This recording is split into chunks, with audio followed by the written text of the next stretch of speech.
किसी के अंदर नहीं होती, इसलिए मां को ममता की मूर्ति कहा जाता है।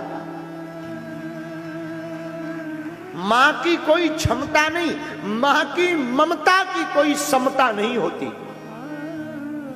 मां आखिर मां होती है भैया, आखिर मां होती है। इसलिए हम निवेदन करेंगे, आज की कथा में जितनी बहनें बैठी हैं, मेरे भैया जितने बैठे हैं, भैया बेटा आप दुनिया को दुखी कर देना, पर स्वप्न में भी अपने मां और बाप को दुखी मत कर।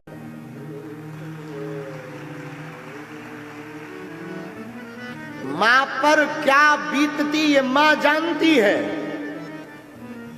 पूछना कभी मां के ऊपर विचार करना है आप कभी ममता पर। खुद गीले में सो जाएगी पर बच्चों को सूखे में सुलाएगी, खुद भूखी रह जाएगी लेकिन अपनी बेटी को अपने बेटा को बढ़िया भोजन कराएगी। मां आखिर मां होती। बड़े भाग्य वाले होते हैं जिनकी मां होती।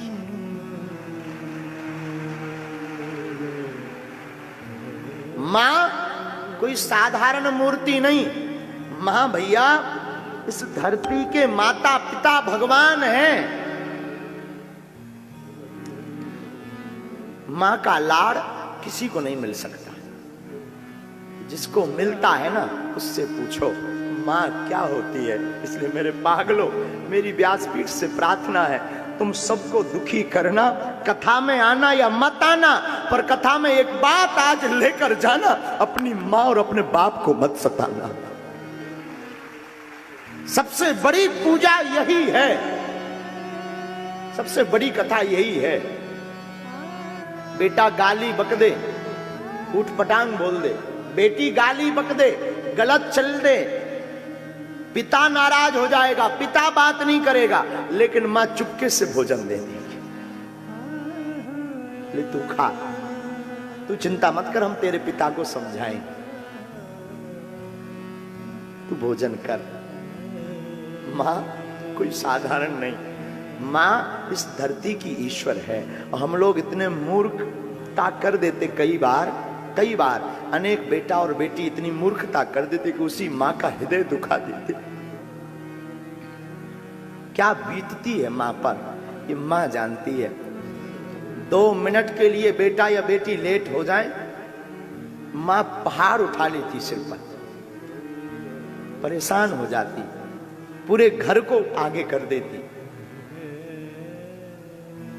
हमें याद है, हम एक वाकया बहुत बार बोले हैं। किसी शहर में हमारी कथा थी, तो वहां पर हम एक वृद्धाश्रम मिलने गए। एक दिन वृद्धाश्रम गए ना, वहां बूढ़ी माँ और बूढ़े पिता रहते थे वृद्धाश्रम में। तो जैसे ही हम वहां पहुंचे, सब सामान लेकर पहुंचे, पार्ले जी, बिस्किट, फल तो लेकर पहुंचे ना, तो वहां पर ना पूरी माताएं आ गई। अरे महाराज जी आ गए, महाराज जी आ गए, सब एकदम गले मिले। काऊ ने फल लिया, काऊ ने पार्ले जी, बड़े प्रेम से हम सबको मिले। लेकिन हमारी नजर बार बार खिड़की की तरफ जाए। वहां पर एक बूढ़ी माँ, बूढ़े पिताजी खिड़की से बार बार बाहर की तरफ झांक रहे थे। हम चौंक गए। हमारे आने का उन्हें कोई मतलब भी नहीं, उन्होंने देखा तो है एक बार हमारी तरफ, लेकिन उन्हें कोई मतलब नहीं कि हम क्या कर रहे, क्या बांट रहे, पैसा बांट रहे, क्या बांट रहे, कोई मतलब नहीं। हम चौंक गए। बहुत देर जब हो गई ना, तो हमने 2-3 जो माताएं थी उनसे पूछा, माँ ये दोनों लोग, ये दादाजी और माताजी वहां खिड़की में क्या झांक रहे हैं, और ये तब से आ क्यों नहीं रहे, बैठ क्यों नहीं रहे? बोले महाराज वो अभी नहीं बैठेंगे, अभी नहीं आएंगे। हम चौंक गए। हमने कहा क्यों माँ? तो एक बूढ़ी माँ बोली, महाराज दरअसल जिस खिड़की से झांक रहे हैं ना, उस खिड़की से उन्हें अपने बेटे का मकान दिखाई देता है।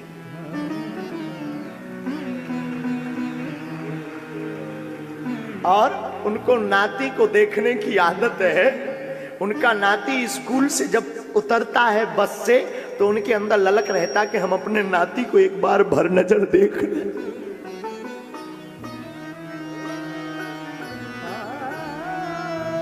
हमारा हृदय पसीज गया, हृदय पसीज गया भैया। हमारी प्रार्थना है, तुम हमको मानना या ना मानना, आज से ही तुम हमको अनफॉलो करना शुरू कर देना, आज से ही तुम कथा में आना बंद कर देना, लेकिन तुम्हें सौगंध है भूल कर भी अपने माँ बाप की अवहेलना मत करना प्यारे।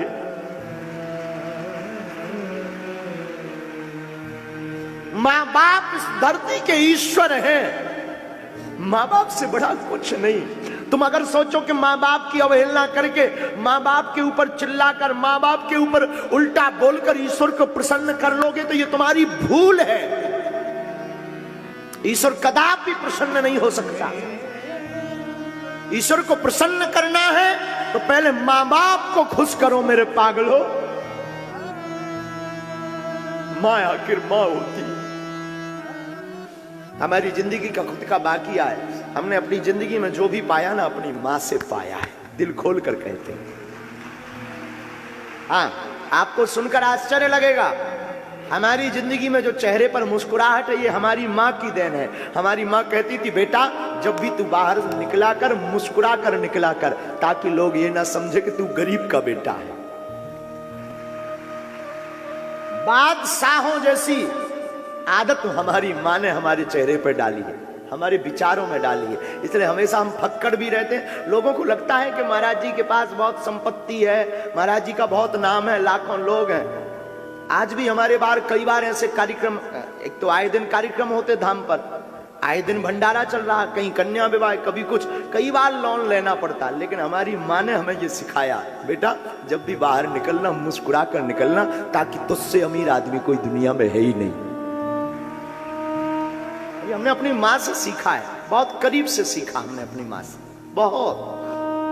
और आज भी हमारी माँ कितने भी दूर रहे, कोसों दूर हो जाते, भारत छोड़ के भी बाहर हो जाते हैं, लेकिन वो हमेशा 24 घंटे, एक तो टीवी पर देख रही होगी तो टीवी पर देखेगी, आज आंखें लाल थी बेटा तुम्हारी, सोए नहीं, सोया करो, ज्यादा मत चिल्लाया करो, गला फूल जाएगा।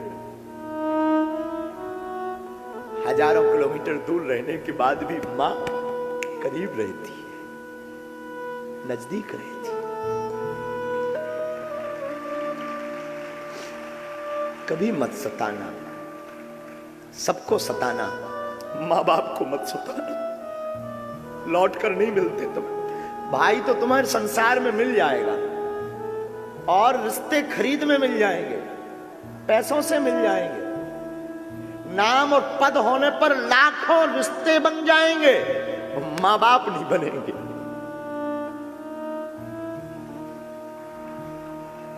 माँ बाप सबको नहीं मिलते भैया। माँ बाप की छाया जिस पर होती वो दुनिया का सबसे अमीर आदमी होता, सबसे अमीर आदमी होता दुनिया का, सबसे अमीर आदमी।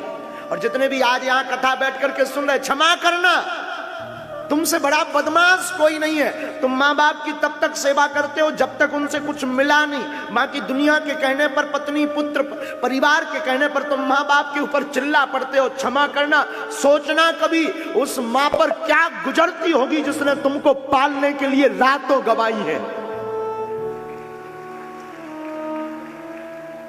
क्या बीतती होगी उस माँ पर। यहां सन्यासी परंपरा के भी साधु बैठे हैं, एक आध बैठे ही होंगे, हमें भरोसा है। महापुरुष भी बैठे। संत परंपरा में वैसे संतों को किसी को प्रणाम करने का अधिकार नहीं है, पर दंडी सन्यासी को दंड रख कर मां सामने आ जाए तो साष्टांग दंडवत करने का अधिकार है।